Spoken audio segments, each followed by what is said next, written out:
How's it going, everyone? This is Tom, and this is the Samsung Galaxy S4. Last night at Samsung's press event, Samsung Unpacked in New York City, and also in Mobile World Congress in Barcelona, Samsung announced the next generation of their Samsung Galaxy S line, the Samsung Galaxy S5. So I thought it'd be an interesting video to kind of count down 5 of the coolest new features that come with the Samsung Galaxy S5. I've got my new monitors in the background. I'm excited to get started. Let's just jump straight in.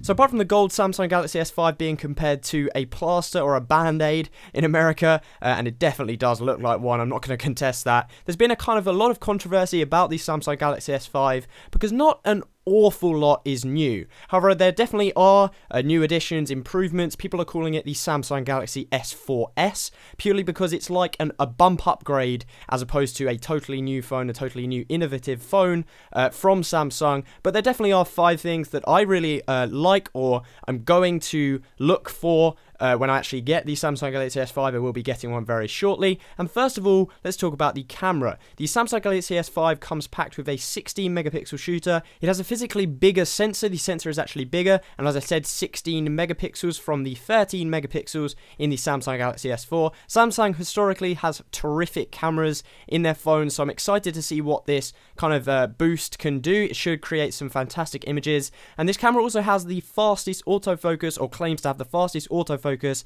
available in phones or in the consumer smartphone market, and it can autofocus in 0.3 seconds, which is extremely quick.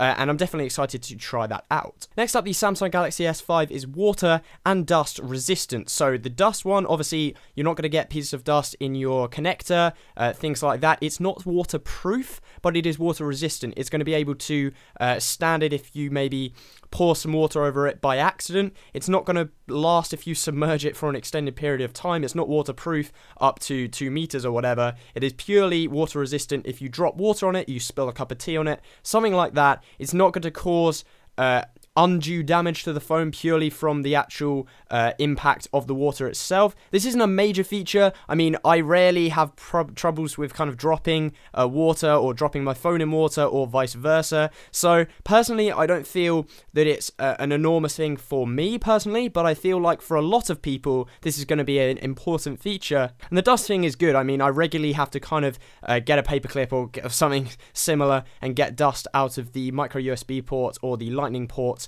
on my iPhone. As I said, probably not a deal maker for a lot of people, but it's definitely nice to have. Next up, the Samsung Galaxy S5 comes fitted with a fingerprint sensor. Go figure. But that being said, it will definitely be interesting to see whether this is actually better than Touch ID, or of course it was heavily influenced by Touch ID, but it will be interesting to see how it compares. Obviously on Android, you get a lot more control. The developers, Samsung's developers, can actually have a lot more control over using the kind of technology because it's a much more open operating system than iOS. So developers might be able to access that, incorporate the fingerprint sensor from the Samsung Galaxy S5 into their applications. We're going to see mobile payments, things like that being authorized with a touch of your thumb. So that's going to be extremely interesting.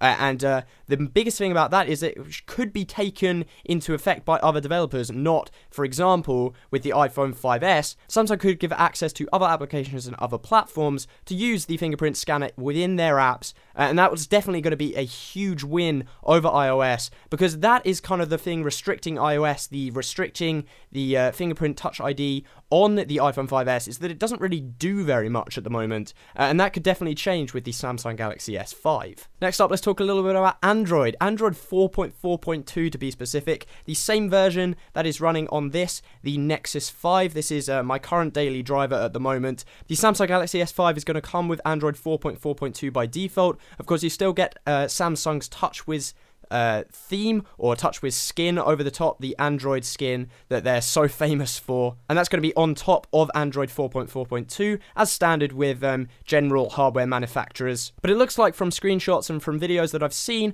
that TouchWiz has kind of been toned down a bit from the over-the-top gradients and things like that everywhere. It looks like they're taking a leaf out of iOS 7's book, making things a bit more flat and a bit nicer in my opinion anyway. Android 4.4.2 is incredibly quick and powered with the specifications of of the Samsung Galaxy S5 should be a very, very fast experience. Plus, it's always great to just have the latest version of Android. It means you're not getting left behind. And when you buy a flagship device, there's no way it should be on an older generation of Android. Just because you're buying it now, it should have the latest, most up-to-date firmware supplied by Google. And then to finish this off, let's talk about S Health 3.0. S Health is, if you don't know, is Samsung's kind of suite of applications which kind of let you track your footsteps, how many times you walk in a day, your running, maybe kind of running, map your run, things like that. It's Samsung's health suite of applications. But on the Samsung Galaxy S5, what makes this interesting is that it has a heartbeat or heartbeat monitor or beats per minute sensor on the back of the phone. So you can kind of touch your finger on the back of your phone, much like this, and it would be able to count your beats per minute, how fast your heart rate is, which is extremely cool. I'm not sure how much use that would get. Like, I don't know whether people are actually going to use that. Personally, I feel like it would be a bit of a gimmick.